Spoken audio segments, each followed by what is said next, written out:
ইরানের বিরুদ্ধে উত্তেজনার মধ্যেই চীন সফরে যাচ্ছেন মার্কিন প্রেসিডেন্ট ডোনাল্ড ট্রাম্প। বেইজিং সফরে যাওয়ার আগে ট্রাম্প সাংবাদিকদের জানান, ইরান যুদ্ধ খুব দ্রুতই শেষ হবে এবং এরপরই বিশ্ববাজারে তেলের দাম কমতে শুরু করবে। ইরানকে পারমাণবিক অস্ত্র অর্জনের সুযোগ দেওয়া হবে না বলে আবারও জোর দিয়েছেন ট্রাম্প। বলেন, চীনের প্রেসিডেন্টের সঙ্গে ইরান ইস্যুতে দীর্ঘ আলোচনা করবেন তিনি।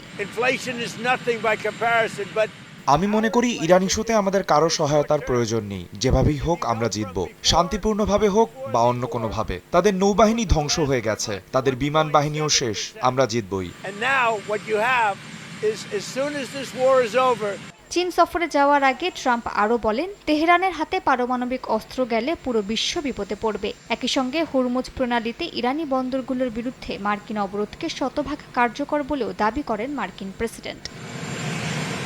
ইরানের উপপররাষ্ট্রমন্ত্রী কাজেম গারিবাবাদী হুঁশিয়ারি দিয়ে বলেন, হুমকি আর চাপ দিয়ে প্রকৃত শান্তি প্রতিষ্ঠা করা যায় না। তিনি বলেন, তেহরানের প্রস্তাব কোনো আত্মসমর্পণের চিঠি নয়, বরং জাতিসংঘ সনদের সঙ্গে সামঞ্জস্যপূর্ণ একটি টেকসই সমাধানের ন্যূনতম ভিত্তি। একই সঙ্গে ইরানের পররাষ্ট্র মন্ত্রণালয়ের মুখপাত্র ইসমাইল বাঘি দাবি করেন, যুক্তরাষ্ট্র সর্বোচ্চ চাপের নীতি নিয়ে এগোচ্ছে এবং তেহরানের উপর নিজেদের ইচ্ছা চাপিয়ে দিতে চাইছে।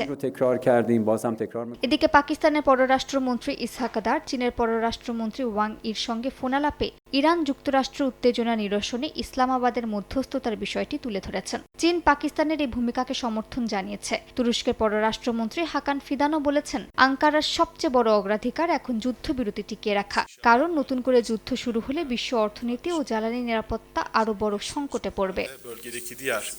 অন্যদিকে কুয়েত অভিযোগ করেছে, ইরানের ইসলামিক রেভলিউশনারি গার্ড বাহিনী বা আইআরজিসির সদস্যরা দেশটিতে অনুপ্রবেশ করে বৈরী কর্মকাণ্ড চালানোর চেষ্টা করেছিল। এ ঘটনায় ইরানের রাষ্ট্রদূতকে তলব করে কড়া প্রতিবাদ জানিয়েছে কুয়েত।